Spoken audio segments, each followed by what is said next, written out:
हम जल्दी ही बड़ी बड़ी पहाड़ियां, नीले काले वर्ण की जो सागर के नीले हरे जल में डूबी सी थीं, देख रहे थे। अपनी ऊंचाई बढ़ाकर हमने पूरे द्वीप कर विहंगम सर्वेक्षण किया। कोई समुद्र तट यानी बीच दिखाई नहीं दे रहा था। विशाल काली पहाड़ियां सागर को अंदर आने से रोके हुए थीं। लहरें उनके भारी भरकम आधार से टकराकर सूर्य की किरणों के प्रकाश में और चमक फैला रही थीं और झिलमिल करते वर्ण दिखाई दे रहे थे। चट्टानों के काले एकसार रंग के बिल्कुल विरोधाभास में थे। चट्टानों की चढ़ाई के आधे भाग तक जो भूमि की तरफ थे, विशाल वृक्षों के जंगल थे जिनकी पत्तियां विचित्र रूप से गहरी नीली और सुनहरी थीं और उनके स्तंभ रक्तिम लाल। ये वृक्ष हरे रंग के जल से भरी झील के किनारे तक खड़े उन्नत पहाड़ों को ढके हुए थे। कहीं कहीं झील की सतह पर सुनहरा कुहासा छाया हुआ था, जो बेसाल्ट।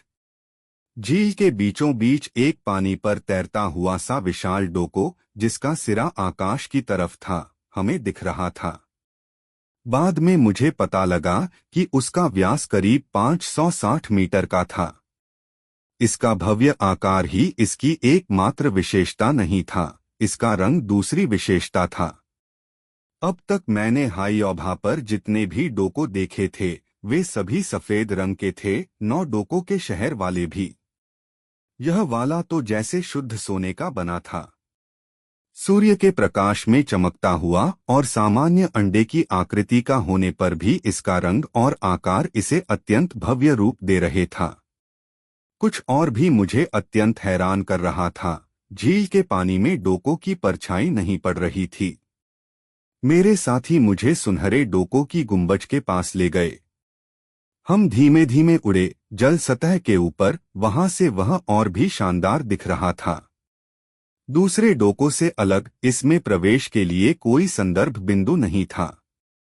मैं ताओ और लटोली के पीछे पीछे हो लिया, जो जल्दी ही अंदर अदृश्य हो गए। बाकी के दोनों मेरे साथ थे। प्रत्येक ने मेरी एक एक बाह पकड़ी हुई थी, जिससे मैं पानी में नहीं गिरूं, क्योंकि मैं हैरान था कि मैंने लिटियोलेक को कहीं खो जाने दिया था। मैं तो सचमुच दंग था। जो मैं देख रहा था उस पर जो मैंने डोको के अंदर देखा वह था करीब 200 लोग बिना किसी उपकरण के हवा में तैर रहे थे। सारे शरीर या तो गहन आत्मध्यान में लीन थे या फिर निद्रामग्न। जो हमारे सबसे निकट थे वह पानी से करीब 6 मीटर ऊपर थे, क्योंकि डोको के अंदर फर्श नहीं था।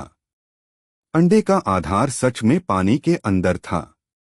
जैसा कि मैंने पहले कहा, एक बार डोको के अंदर होने पर आप ऐसे बाहर देख सकते हैं जैसे कि आपके और बाहरी जगत के बीच कुछ भी नहीं हो। इसलिए मुझे झील का सारा दृश्य दिखाई दे रहा था, पहाड़ियाँ और उनके पीछे के जंगल, और मेरे पास इस लैंडस्केप के बीच में तैरते हुए 200 शरीर। यह सब पूरी तरह अचंभित करने वाला था, जैसा कि आप उम्मीद कर सकते हैं।